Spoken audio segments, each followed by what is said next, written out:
Good morning student. तो आज हम पढ़ने वाले हैं बीकॉम सेकेंड ईयर का। जो हमारा सब्जेक्ट है वो है इनकम टैक्स। और इनकम टैक्स में हम आपको व्यापार व पेशे से आय पढ़ा रहे थे, मतलब income from business profession. Income from business profession में आज का हमारा जो टॉपिक है वो है व्यापार व पेशे की स्वीकृत हानियाँ। मतलब व्यापार एवं पेशे में ऐसी कौन कौन सी हानियाँ हैं जो स्वीकृत की जाती हैं। तो सबसे पहली है अपनी व्यापार माल की हानियाँ।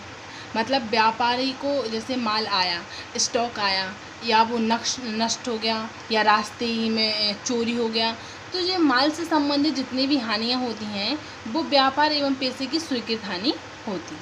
दूसरा है अपना पेशगी की दी गई रकम जब्त होने पर हानियाँ। पेशगी की दी गई रकम जब्त होने की हानियाँ कौन कौन सी होती हैं। ये वह हानि होती हैं जैसे किसी भी व्यापारी ने, बिजनेसमैन ने किसी जहाँ से उसका माल आता है, स्टॉक आता है, उसको पहले से ही रकम जमा कर दी हो कि आप हमारा माल भेज देना, और उसने वो रकम जब्त कर ली, तो वो हानि भी अपनी स्वीकृत हानि होती है। एंड थर्ड है हमारा व्यवसाय में गारंटी के फलस्वरूप हानि।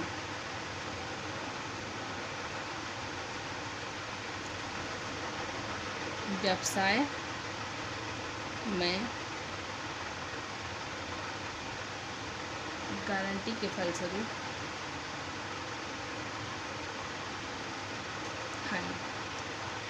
तो जो व्यवसाय में गारंटी के फलस्वरूप, जैसे किसी भी प्रोडक्ट का या किसी भी चीज़ की एक बिजनेसमैन या दुकान वाला गारंटी देता है, तो गारंटी के फलस्वरूप जितनी भी हानि होती हैं वो भी स्वीकृत हानि में शामिल होती हैं। एंड नेक्स्ट है हमारा कर्मचारी द्वारा लापरवाही, गबन, चोरी के कारण हानि। कर्मचारी द्वारा लापरवाही, गबन, चोरी की हानि। क्या होता है कि जो संस्था के कर्मचारी होते हैं उनके द्वारा किसी प्रकार की लापरवाही की जाए, या उनके प्रकार गबन किया जाए, या चोरी की जाए, तो ऐसी हानि भी स्वीकृत हानि में शामिल की जाती है। एंड नेक्स्ट है हमारा डकैती आदि से हानि।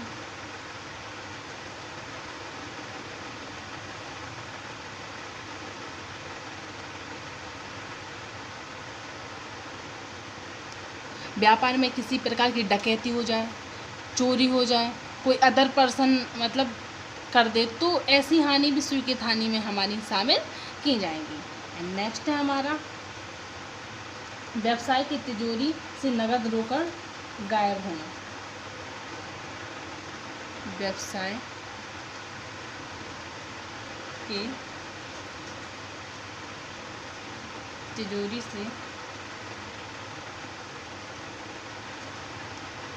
नकद रोकड़ गायब हो तो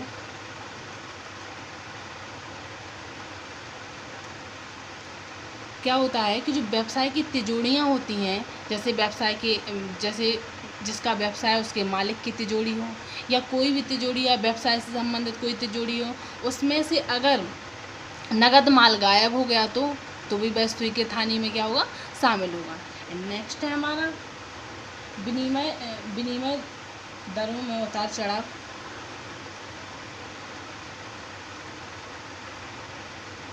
दरों में उतार चढ़ाव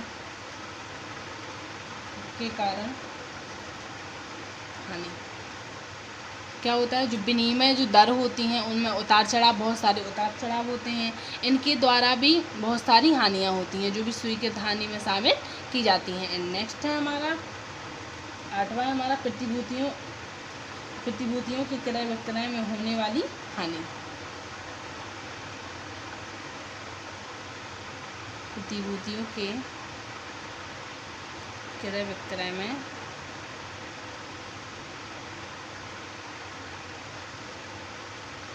होने वाली हानि। जो प्रतिभूतियाँ होती हैं उनके क्रय विक्रय में जो होने वाली जितनी भी हानियाँ होती हैं वो भी कहाँ अपनी स्वीकृत हानि में शामिल की जाती हैं।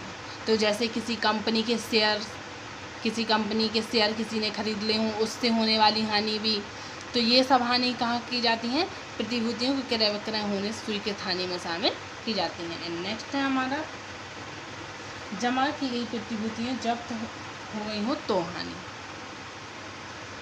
जमा की गई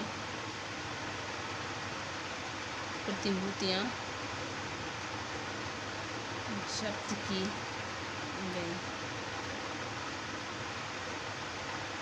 जैसे जमा की गई प्रतिभूतियाँ, किसी ने हमारी प्रतिभूतियाँ जमा कर ली तो उससे जितनी भी हानि होती हैं तो वो भी हमारी स्वीकृत हानि में शामिल होती हैं। अब आप लोग ये नोट कर लीजिए, एक बार मैं आपको फिर से रिटर्न कर देती हूँ। पहली है व्यापारिक मालिकी हानि, है ना। दूसरी है अपनी पेशगी की दी गई रकम जब्त होने से हानि। तीसरी है अपना व्यवसाय में गारंटी के फलस्वरूप हानि। कर्मचारी द्वारा लापरवाही, गमन, चोरी की हानि, डकैती आदि से हानि। व्यवसाय की तिजोरी से नकद रोकड़ गायब हो